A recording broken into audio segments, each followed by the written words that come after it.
Sejam muito bem-vindos ao curso Técnicas de Negociação do Programa de Desenvolvimento Gerencial. Estamos começando a gravação do vídeo 5 e hoje vamos tratar das barreiras nas negociações. E vamos começar com uma reflexão e debate em grupo sobre qual a visão de vocês, sobre quais são as principais barreiras durante um processo de negociação. No livro Como Chegar ao Sim na Negociação, fala-se que a gente nunca pode apresentar a solução como sendo nossa, deixando claro que a opinião não foi do oponente, a ideia não foi do oponente. Às vezes até pode não ter sido do oponente, mas trazida pelo oponente. Outra barreira são os interesses não atendidos, algo que os oponentes consideram muito importante e que nós não conseguimos abordar. Então é importante a gente enfatizar os interesses atendidos, até para descobrir alguma coisa oculta. Outra barreira muito grande é o medo da opinião alheia. E o que acontece? Todo mundo tem medo de ficar mal perante as outras pessoas quando dá uma opinião. Então a gente tem que incentivar o oponente a dar as suas ideias e vamos respeitar as opiniões alheias. Outra barreira muito frequente no processo de negociação é tudo muito rápido, né? A gente vive num mundo de coisas muito rápidas e todo mundo quer resolver logo, quer sair desesperadamente querendo buscar uma solução. Então o oponente pode se sentir apressado ou pressionado e aí a coisa não rola, a negociação não é bem sucedida. Vamos dar continuidade assistindo o vídeo. Etapa 4. Facilite o sim. Construa uma ponte de ouro. Mesmo depois de acalmar seu oponente e criar um ambiente positivo, a negociação ainda pode fracassar. Por quê? Porque existem 4 barreiras ocultas que podem impedir alguém de concordar. 1. A ideia não foi deles. 2. Interesses não atendidos. Algo com que eles se importam muito não foi abordado. 3. Medo da opinião alheia. Eles não querem ficar mal diante de outras pessoas. E 4. O processo foi muito rápido. Eles se sentiram pressionados ou apressados.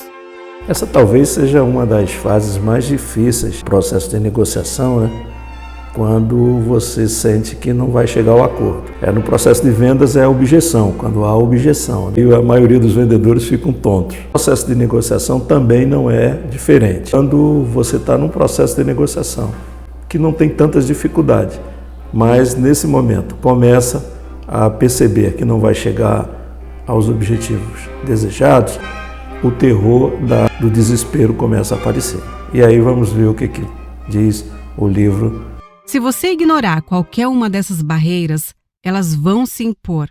Por isso, seu trabalho é construir uma ponte de ouro, algo que torne fácil e até tentador para o outro lado dizer sim. Veja como abordar cada uma dessas barreiras. Primeiro, para combater o sentimento do seu oponente de que o acordo não é a ideia dele, você precisa envolvê-lo no processo. Um dos erros mais comuns em negociações é anunciar que você encontrou a solução para o problema. Se seu oponente não tiver nenhum papel em criar a solução, é provável que ele rejeite a proposta. As pessoas veem as coisas de forma diferente quando estão envolvidas. A gente tem falado muito isso ao longo dos nossos cursos, né? E muitas vezes falta humildade mesmo para ouvir o outro, né? Até pelas diferenças. Há muitas ideologias, muitas diferenças, muitos pensamentos que não contribuem muito para isso. Tendo a participação de todos e o envolvimento de todos é que a gente vai buscar essas soluções. E a melhor forma de envolver seu oponente é pedir suas ideias. Veja, isso não significa que você precise concordar com tudo que eles sugerem. Filtre o que faz sentido e guie a conversa na direção que você quer seguir. Por exemplo, é mais fácil convencer seu chefe a mudar de ideia se você disser: "Tive essa ideia com base no que você disse na reunião da semana passada." Conforme as ideias vão tomando forma, peça o feedback dele. O processo se torna algo como pintar um quadro juntos. Por isso é o que a gente tem falado, né, tanto do envolvimento das pessoas, né? Quer dizer, o hábil negociador, ele está sempre trazendo para o lado dele as pessoas difíceis, né? Agora, é muito engraçado porque até na vida gerencial O que eu percebo é que os gestores mais fracos, os gestores menos desenvolvidos, eles tendem a odiarem quem faz oposição. E não pode ser assim, né? Você tem que trazer o oponente para o teu lado. Seu oponente adiciona algumas pinceladas e você também. Se o oponente resistir a compartilhar ideias ou feedback, tente oferecer uma lista de alternativas para ele escolher. Depois que ele selecionar algo, é como se a ideia se tornasse dele. 2. Satisfaça interesses não atendidos. Para ilustrar esse ponto, deixe-me dar outro exemplo. Uma esposa está animada para tirar férias relaxantes na praia, mas seu marido insiste em visitar seus pais em outra cidade. Eles estão discutindo, incapazes de concordar, e as tensões estão começando a aumentar. Frustrada, a esposa finalmente pergunta: por que é tão importante para você visitar seus pais dessa vez? Faz poucos meses que os vimos. O marido hesita e então responde: não se trata apenas de visitá-los. Meu pai está com alguns problemas de saúde e eu sinto que deveria estar lá para ajudá-lo. Além disso, não quero que eles pensem que estamos priorizando as férias em vez da família. Ao ouvir isso, a esposa percebe os interesses não atendidos do marido. Ele quer se sentir um filho responsável. Com esse novo entendimento, ela muda sua abordagem. Ela diz: ok, eu entendo o que quer dizer. E se dividirmos as férias? Podemos passar alguns dias com seus pais primeiro e depois tirar um tempo só para nós. Assim você pode ver como seu pai está e ainda conseguimos relaxar juntos. Isso parece justo? Esse é o princípio básico, né, do processo de negociação, né? As partes ganham. Então aqui é um belo exemplo familiar e muitas vezes as pessoas se degladiam dentro de casa porque não abrem mão para o entendimento e não para o divórcio. Essa abordagem reconhece os interesses do marido, ser um filho responsável, ao mesmo tempo em que dá à esposa as férias que ela deseja. Ao abordar os interesses não atendidos do marido, eles encontram uma solução com a qual ambos concordam. 3. Ajude o oponente a não passar vergonha. Seu oponente pode até querer concordar com o acordo, mas talvez tenha medo de parecer fraco ou inexperiente diante de outras pessoas, como seu chefe, família ou amigos. É seu trabalho tornar mais fácil para ele dizer sim, garantindo que ele sinta que ficou bem aos olhos dessas pessoas. Imagine um pequeno empresário negociando com um cliente que está insatisfeito com o preço de um novo serviço. O cliente diz: se eu concordar com isso, minha equipe pode pensar que estou gastando demais ou que não negociei o suficiente. O empresário responde: entendo perfeitamente. E se enquadrarmos como um programa piloto? Você pode apresentá-lo à sua equipe como um teste para avaliar o valor antes de assumir um compromisso de longo prazo. Dessa forma, você mostra que está sendo cauteloso e estratégico com os gastos. Porque há muitas estrelas, né, que no processo de negociação elas voam mais do que uma estrela. E esquecem que o outro lado muitas vezes tem os seus problemas, os seus comportamentos, as suas emoções. Então, que é um exemplo, é uma delas, né? Que todo mundo tem medo de passar vergonha, né? Os comediantes dizem isso, né? Que eles são pessoas muito tímidos, enfim. 4. Vá devagar para ir rápido. Para mostrar seu oponente a bordo, você precisa desacelerar e dar a ele tempo para pensar. Se você apressar o processo, as pessoas ficam mais propensas a dizer não, por ser a opção mais fácil. Nas negociações, é importante desacelerar. Dar ao seu oponente tempo para processar as informações e garantir que ele se sente confortável com a decisão. Se necessário, analise cada ponto da negociação com cuidado. Permita que ele faça perguntas ou expresse suas preocupações. Um mundo louco como o que nós vivemos, que tudo é muito rápido, tudo precisa ser resolvido de imediato, isso aparece como uma lata d'água fria, né? E claramente diz o seguinte: o processo de negociação tem que ser de flash, né? Passo 5. Torne difícil dizer não. Leve-os à razão, não à submissão.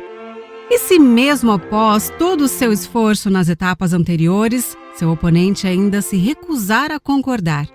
Um cônjuge ameaça se divorciar, uma empresa processa um cliente ou um sindicato entra em greve.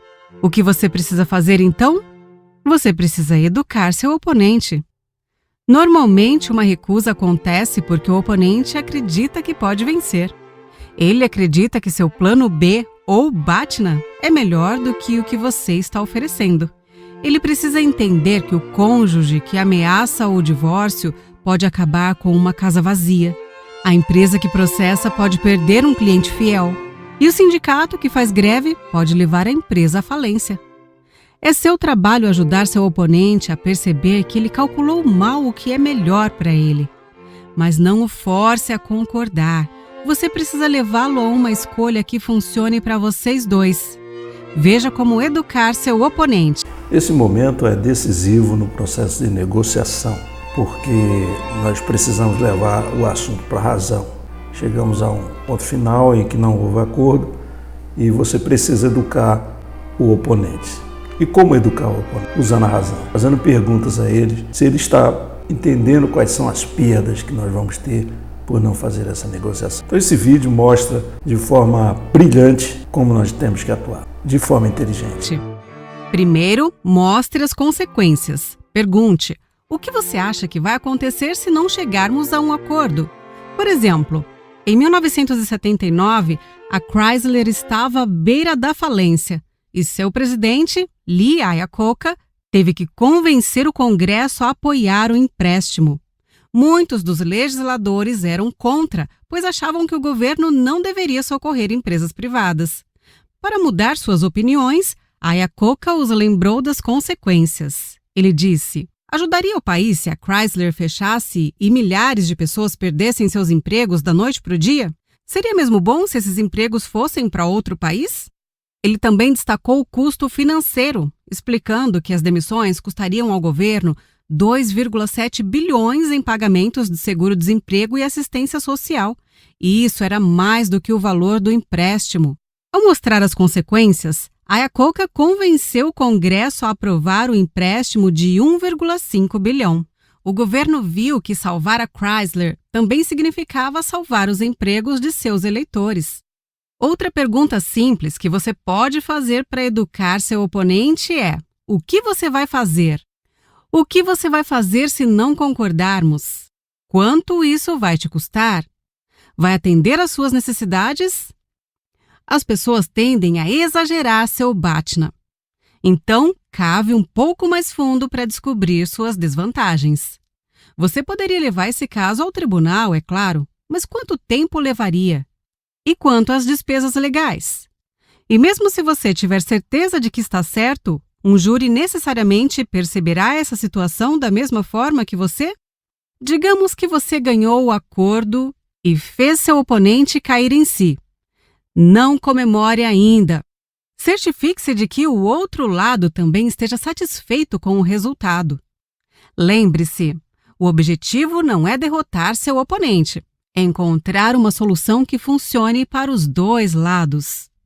E mesmo depois de concordar, o trabalho não está concluído. Você ainda precisa garantir que o acordo seja implementado sem problemas. Se seu oponente sair da negociação com ressentimentos, ele pode não cumprir o acordo corretamente. É do seu interesse garantir que ele esteja satisfeito quando a negociação terminar. Seja generoso no final. Como um negociador profissional de reféns disse: nós guardamos alguma flexibilidade para o final porque gostamos que eles ganhem a última rodada. No final, somos mais fáceis do que eles esperam, porque queremos que eles pensem que se saíram bem. Se seu oponente se sentir bem com um acordo, vai cumpri-lo, fará sua parte de bom grado e terá mais probabilidade de trabalhar com você novamente no futuro. Após uma negociação difícil, você pode sentir que nunca mais quer lidar com seu oponente na vida. Mas precisa que ele cumpra o acordo. Manter um bom relacionamento é fundamental. Se você está preocupado que ele não cumpra, aqui estão 2 dicas. Primeiro, estruture o acordo para minimizar riscos. Estruture o acordo de uma forma que você não tenha que executar sua parte até que ele cumpra a dele. Por exemplo, se você estiver comprando algo, adie os pagamentos ou coloque-os em custódia até que o vendedor entregue tudo conforme prometido e você tenha verificado.